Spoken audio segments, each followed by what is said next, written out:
Oke, kita mulai saja. Jangan takut, ini merekam. Nah, pada minggu yang lalu sebenarnya telah diberikan tugas ke Anda. Sayang sekali ya, semua yang lihat itu let submit. Artinya tidak ada yang mensubmit tugas tepat waktu. Berarti itu ada pengurangan nilai. Karena di GC tidak bohong. Dia real time. Real time. Jadi dia let submit, tidak ada yang tepat waktu. Oke, nanti kita bahas belakangan itu. Silakan dulu perhatikan, Mer akan share screen. Mer akan share screen, tolong Anda perhatikan. Nah, hari ini kita akan bahas tentang, perhatikan ya, sudah bisa dilihat share screen dari Mer? Halo? Sudah bisa? Sudah bisa, Mer, sudah. Hari ini kita akan bahas tentang proposal atau skripsi dengan bantuan Google Scholar dan Mendeley. Google Scholar itu sudah Anda dapatkan pada materi yang lalu. Nah, ini belum akan selesai semua hari ini. Menurut target hari ini Anda sudah dapat mengerti how to write bab 1, introduction dari proposal atau skripsi Anda. Nah, sebenarnya bab sistematika dari proposal skripsi itu harusnya semua fakultas, semua jurusan program studi itu punya panduan. Sayang sekali di Universitas Negeri Manado, pada saat Anda masuk, Anda belum memegang yang namanya buku panduan akademik. Seharusnya itu ada di panduan akademik, di mana di situ sudah dijabarkan bagaimana sistematika dari proposal skripsi. Bagaimana sistematika menyusun proposal untuk penelitian skripsi sampai pada artikel dan lain sebagainya. Ini Anda bisa lihat di layar. Mir coba share yang garis besarnya. Secara umum untuk skripsi itu ada 3 bagian. Yang warna ini bagian awal. Bagian awal. Yang bab 1 tinjauan pustaka, metode penelitian, hasil penelitian, dan penutup. Ini adalah bagian inti dari proposal skripsi atau skripsi lah saya katakan. Dan bagian yang terakhir itu adalah daftar pustaka dan lampiran-lampiran. Bagian ini, bagian awal, ini hanya mendukung dari bagian inti, pendahuluan, tinjauan pustaka, metode penelitian, hasil dan pembahasan, dan penutup.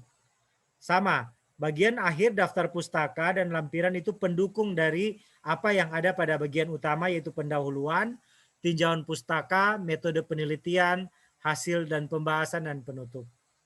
Nah, secara umum untuk bagian awal dari proposal skripsi atau skripsi lah, itu adalah sampul depan, cover, baru ada sampul bagian dalam, baru ada halaman pengesahan, ada surat pernyataan, biasanya itu nanti ada di skripsi kalau ujian kompre, surat pernyataan bahwa penelitian Anda ini tidak mengulang, atau tidak plagiat, atau benar-benar karya Anda sendiri. Yang berikut, ada ringkasan, kalau di Unima pakai abstrak, baru ada kata pengantar, daftar isi, daftar tabel, daftar gambar. Ini harus ada. Selanjutnya bagian penting, bagian utama pendahuluan ada latar belakang.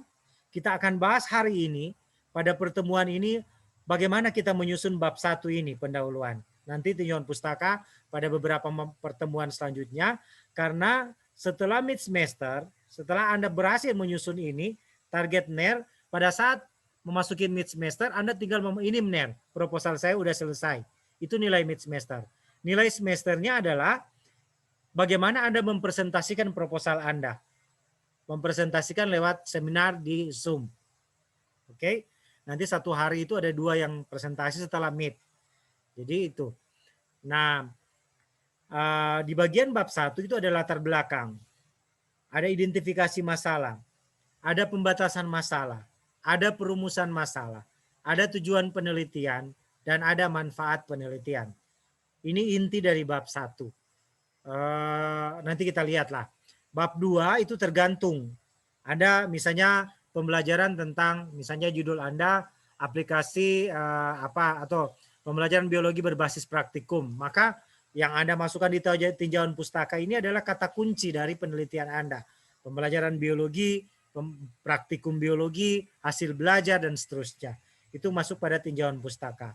Tetapi tinjauan pustaka ini akan sangat berbeda tergantung dengan metode penelitian yang Anda ambil.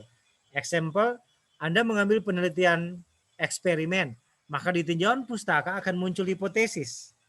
Hipotesis teoretik. Hipotesis teoretik. Tetapi kalau Anda mengambil penelitian penelitian kualitatif, misalnya penelitian deskriptif, Anda tidak perlu mengemukakan ada hipotesis pada tinjauan pustaka. Atau Anda mengambil penelitian tindakan kelas, ada yang mengatakan hipotesis tindakan kelas, tapi umumnya itu sebenarnya tidak lazim, tidak perlu ada hipotesis. Oke. Jadi tinjauan pustaka pada bagian akhir ini tergantung penelitian apa yang Anda ambil. Baguslah di sini Anda sudah menyusun proposal. Metode yang saya mau ambil adalah metode eksperimen. Berarti ada hipotesis pada tinjauan pustaka. Penelitian skripsi saya berencana penelitian tindakan kelas. Nah, perlu ada hipotesis. Selanjutnya, metode penelitian, tempat dan waktu penelitian, alat dan bahan. Ini biasanya kalau penelitian ke arah murni atau penelitian pure science itu ada alat dan bahan, Anda bisa menyesuaikan. Baru metode, di metode ini Anda akan jabarkan metode apa yang Anda gunakan, prosedur penelitian, cara kerja atau cara Anda melakukan penelitian, variabel penelitian apa yang Anda ukur, dan teknik analisis data. Selanjutnya pada hasil dan pembahasan, hasil penelitian, pembahasan. Terakhir itu penutup, kesimpulan, saran. Baru daftar pustaka dan lampiran. Oke, ini sistematika. Kita coba fokus pada bagian ini pendahuluan. Ya, kita coba fokus pada pendahuluan. Karena target minggu depan Anda mensubmit tugasnya pendahuluan. Jadi tolong ikuti materi dengan baik. Nah, sebelum lanjut, NER telah mereview seratusan lebih proposal skripsi. Sudah sekitar 40-an untuk tesis dan beberapa disertasi. Jadi sudah ada mahasiswa S2 yang mereview, mahasiswa S1, S2, dan S3. Walaupun demikian, yang NER temukan beberapa kesalahan yang dilakukan oleh mahasiswa. Pertama, selalu ada beberapa proposal skripsi mengawali kalimatnya dengan kata penghubung. Kata penghubung. Jadi, Anda kan sudah tahu paragraf. Tidak boleh ada paragraf atau ada kalimat dimulai dengan kata yang, sehingga, pada, kemudian. Itu tidak lazim pada awal kalimat. Itu tidak lazim. Langsung dapat lihat DP pembimbing nak periksa itu. Oke? Itu sederhananya begitu sih. Baru ada yang, jadi jangan menggunakan awal kalimat kata yang, kemudian, sehingga, dan, ya yang masuk kata penghubung. Tidak boleh gunakan itu sebagai bagian awal dari satu kalimat dalam paragraf yang Anda susun skripsi, misalnya di bab 1. Baru penggunaan tanda baca. Benar seringkali bingung, kok mahasiswa tidak tahu menggunakan tanda baca. Padahal ada bahasa Indonesia di semester 1. Sudah lewati SMA, tapi kenyataannya banyak sekali proposal skripsi yang lihat selalu salah dalam penggunaan tanda baca, titik, koma, garis datar, dan seterusnya. Nanti kita lihat contoh sebentar. Baru posisi paragraf. Seringkali mahasiswa tidak bisa membedakan mana paragraf, mana kalimat. Satu paragraf itu terdiri dari beberapa kalimat. Jadi jangan Anda mengemukakan satu paragraf cuma satu kalimat. Itu bukan paragraf. Paragraf itu terdiri dari beberapa kalimat dengan satu ide pokok. Jadi itu Anda perhatikan ya, nanti kita lihat sebentar. Baru banyak kalimat yang tidak lazim. Kalimat yang baik itu selalu ada subjek, predikat, objek, keterangan. Ibu pergi ke pasar. Mesti belajar begitu lagi, Kang. Atau nanti Anda lihat sendiri. Jadi selalu ada subjek, predikat itu kata kerja, objek itu baru kata ibu, subjek, pergi, predikat, kata kerja, pasar, baru keterangan misalnya membeli buah. Jadi usahakan kalimat itu subjek, predikat, objek, keterangan. Tidak kalimat yang tidak ada subjek, tidak ada predikat, cuma ada keterangan dan sebagainya ya. Baru hindari penyusunan kalimat yang terlalu panjang. Kalimat yang terlalu panjang itu tidak baik, tidak informatif, tidak jelas. Padahal Anda menulis skripsi bukan untuk tujuan Anda sendiri. Anda menulis proposal untuk dibaca oleh orang lain. Sehingga seharusnya kalimat atau cara penulisan atau sistematika penulisan itu apa yang Anda tulis itu sebagai bahasa untuk dimengerti oleh orang lain itu seharusnya sederhana. Sederhana, tidak berbelit-belit, tidak menggunakan kata yang aneh-aneh, pokoknya mudah dimengerti oleh pembaca. Baru hati-hati dalam menyusun bab 1 nanti, terlalu banyak meng-copy paste. Copy paste dari sumber rujukan. Itu akan ketangkap ketika diturnitin. Kalau benar mahasiswa bimbingan, seminar hasil benar turnitin dulu. Kalau benar dapat turnitinnya, similarity-nya lebih dari baru-baru Risa Simanjuntak sampai 60% turnitinnya, benar suruh rubah. Karena itu berbahaya. Bahayanya bagi si pembimbing yang akan masuk di artikel dan bahayanya juga bagi si mahasiswa dianggap melakukan plagiat. Jadi hindari melakukan copy paste. Anda bisa mengambil dari internet, dari jurnal dan sebagainya, dari tulisan dosen Anda lewat Google Scholar. Tapi Anda harus merubahnya menjadi kalimat baru.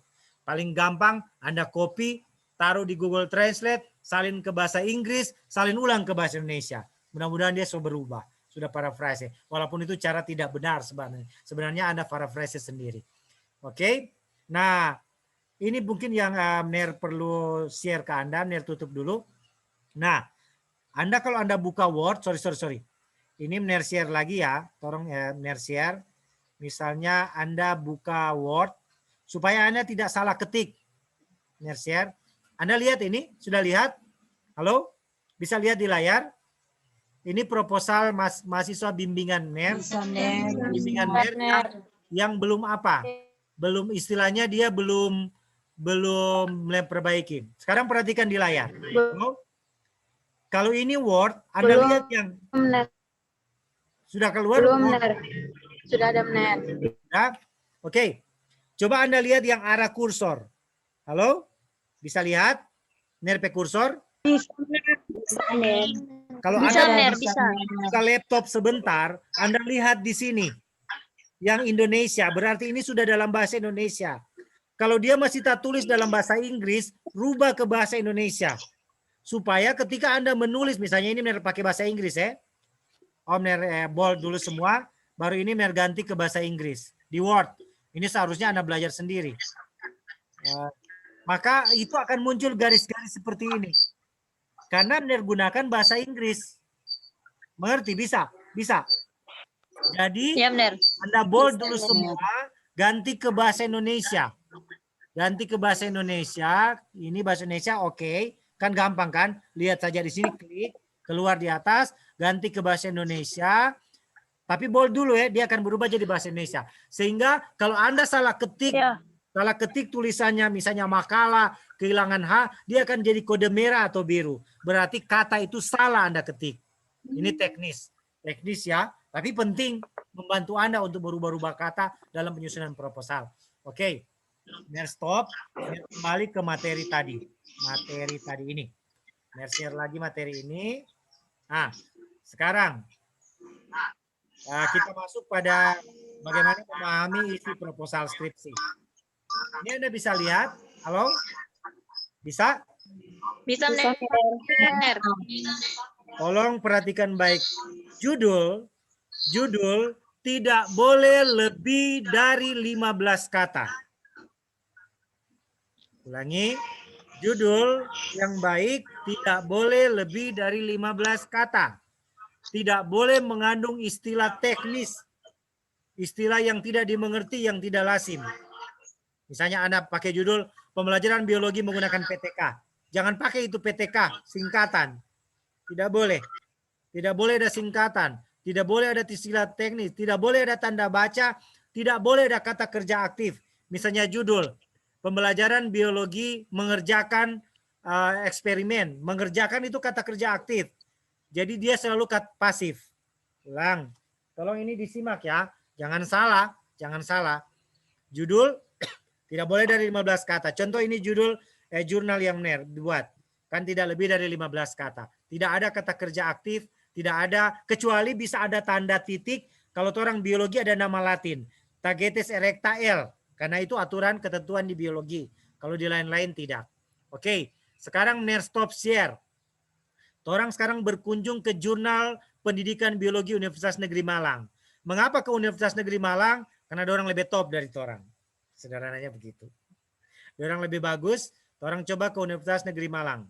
Oke. Ini Ner share. Sudah lihat ini? Bisa lihat? Halo? Bisa, Ner. Ini jurnal pendidikan biologi Universitas Negeri Malang. Salah satu cara Anda mengambil judul penelitian selain berkunjung pada Google Scholar dosen, coba Anda kunjungi jurnal pendidikan biologi. Contoh ini jurnal pendidikan biologi Universitas Negeri Malang. Coba Anda perhatikan judul-judulnya. Ini skripsi mahasiswa atau penelitian dosen. Contoh, implementasi model pembelajaran TAI terhadap oral activities dan hasil belajar kognitif C1 sampai C4 materi ekskresi. Ini contoh judul. Contoh judul dari jurnal. Pasti ini sudah lulus ya. Judul yang kedua, pengembangan LKPD mobile learning berbasis Android dengan PBL untuk meningkatkan critical thinking materi lingkungan. Ini di jurnal. Kalau sudah di jurnal ini sudah lewat penilaian. Judul-judulnya singkat, tidak lebih dari 15 kata. Ini yang paling panjang. Pengaruh model pembelajaran berbasis masalah dengan metode hybrid learning terhadap keterampilan komunikasi mahasiswa pada mata kuliah pengembangan profesi guru. Bisa juga Anda penelitian ke mahasiswa, tidak wajib ke sekolah, tidak harus ke sekolah. Oke? Ini sekilas tentang judul. Judul-judul Anda bisa pelajari lah. Jangan takut, ini ada rekaman, Anda bisa pelajari ulang sebentar. Sekarang Ner stop share. Ner kembali share ke materi yang tadi, ke PowerPoint orang. Oke? Nah, sekarang itu contoh judul Ner sokase. Sekarang orang ke apa namanya? Ke berikut ini ringkasan. Nah, ringkasan atau yang orang bilang abstrak ini berisi informasi umum.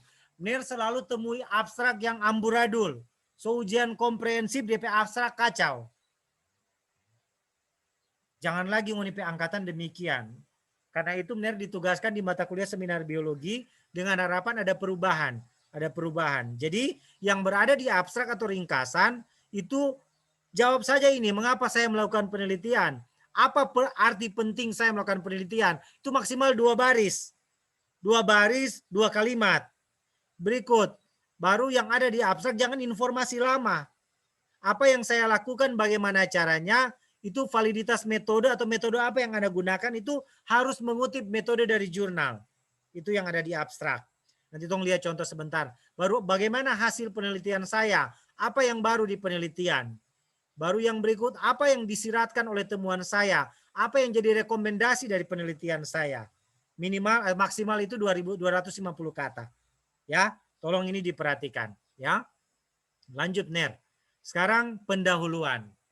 Nah, yang ada di pendahuluan itu informasi yang diperlukan bagi pembaca untuk memahami dan mengevaluasi isi dari proposal Anda. Yang ada di pendahuluan hindari. Jadi pendahuluan itu harusnya singkat. Jangan bertele-tele. Nanti orang lihat tuh bertele-tele apa. Kedua, pendahuluan, ini petugas ini minggu depan, jelas.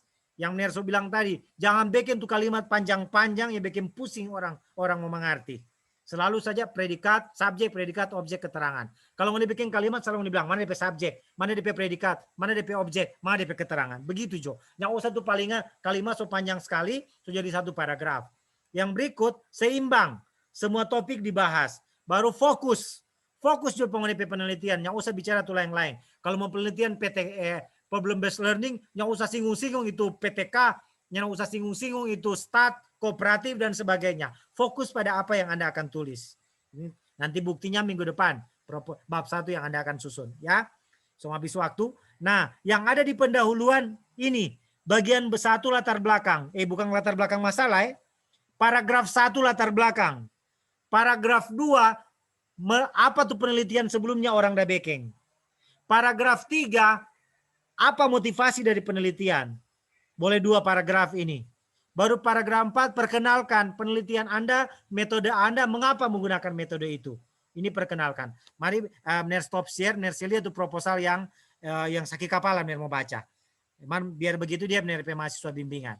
Cuma berubah. Ini sebelum berubah. Coba lihat ini. Bisa dilihat? Halo? Halo, bisa dilihat?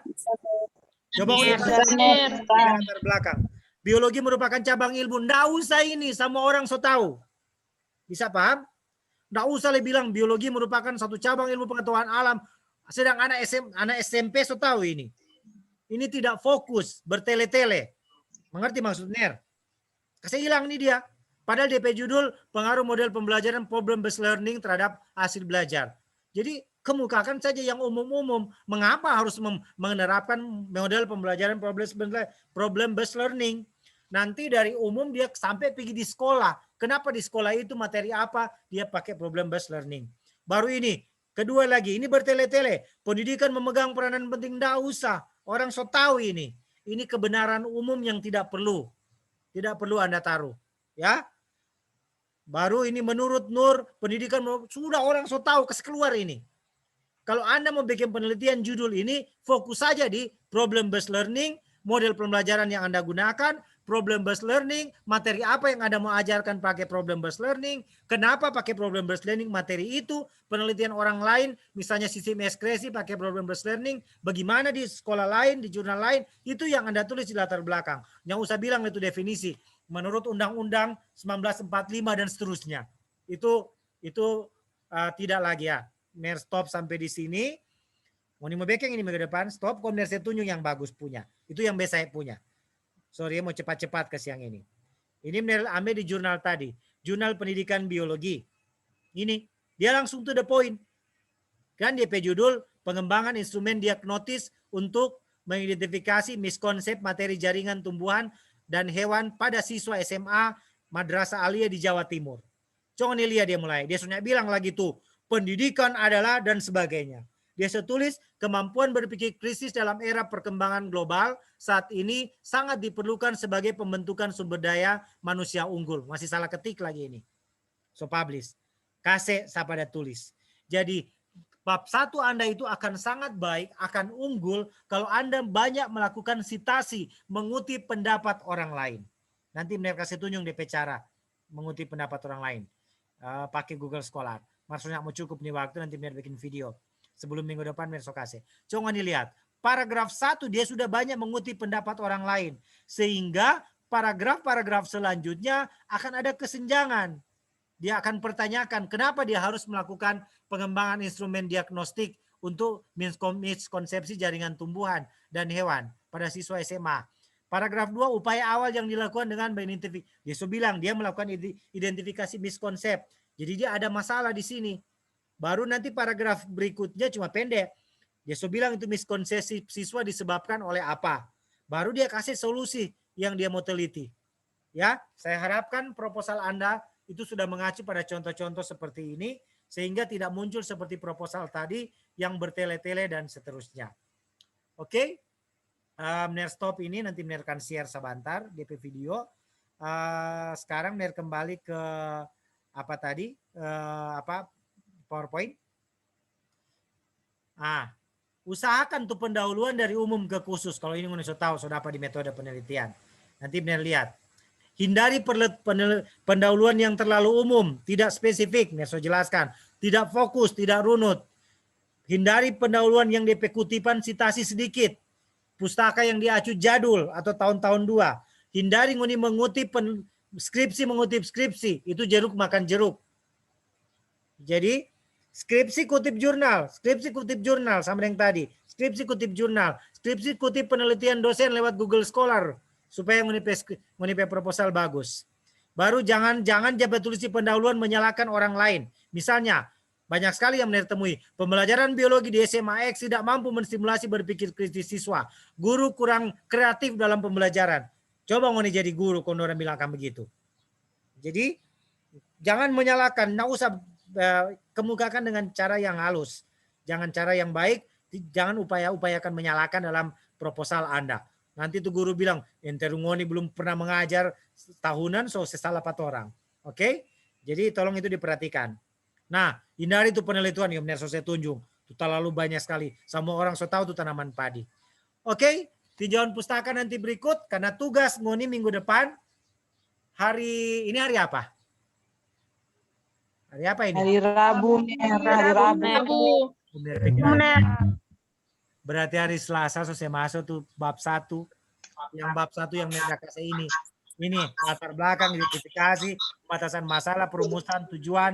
Tentu itu dari halaman cover, no? Cover judul yang judul. Kalau mau dikasih masuk hari Kamis atau kasih masuk hari Rabu itu let's submit namanya. Hari Rabu sudah let submit ya. Hari Selasa itu terakhir untuk submit. Oke. Kalau ada masalah silakan konsultasi dengan Ner di Google A. Nanti Ner kasih tugasnya di Scholar di GC sebentar. Oke. Mungkin sampai di sini ada pertanyaan, Ner persilakan. Cepat-cepat juga dari tompe waktu semua habis. Ini cuma Google cuman lama. Silakan kalau ada pertanyaan. Tapi bisa juga mau bertanya sebentar di Google Scholar atau bertanya di WA. Yang Ner tahu so ada judul, yang Ner tahu minggu depan so ada bab 1 semua. DP minggu depan so ada bab 2 semua. DP minggu depan so ada bab 3 semua. Sudah, no, so jadi, no. So nilai meet itu. Oke? Silakan cepat. Itu bukan Ner mau jawab, waktu semua habis. Yang kaget di sini bilang kaget. Silakan. Kasih kuat. Yang lain diam. Silakan. Siapa yang bertanya? Yang bertanya tarekam. Yang mau nilai, kalau Ner lupa tidak bertanya, yang buka ini rekaman. Oh, ini mahasiswa cuma mau diam. Silakan. Ner, boleh mau bertanya? Silakan. Aduh. Kalau misalnya cuman lihat di jurnal mau di sekolah boleh, Ner?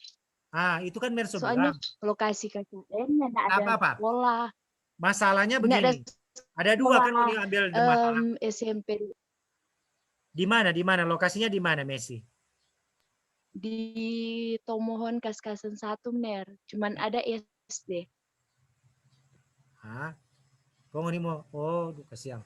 Bingung oleh Ner mau jawab apa ini. Begini, kalau ini tidak bisa ke sekolah hubungi itu guru. Kalau ini sudah tahu guru ini tanya, Enci, Ner, dalam pembelajaran biologi di SMA ini misalnya mau teliti di SMA mana? Messi rencana mau teliti di SMA mana? Halo Messi, cepat Messi, kurang 10 menit. Jangan lama-lama bicara. Penelitian. Sonder, Ner. Oke, si Mas Sonder. Telepon DP guru. SMA. Usahakan, ya Messi usahakan. Messi tahu siapa DP guru. Enci, mohon maaf bertanya atau WA. Selama ini pembelajaran biologi di SMA Sonder, DP masalah di materi apa yang susah dimengerti? Kong sebelumnya dorang udah pakai metode apa, pendekatan apa? Kalau dia guru bagus ya mau jawab, no? Itu namanya secara empirik. Kalau secara non empirik kan Messi mau ambil judul.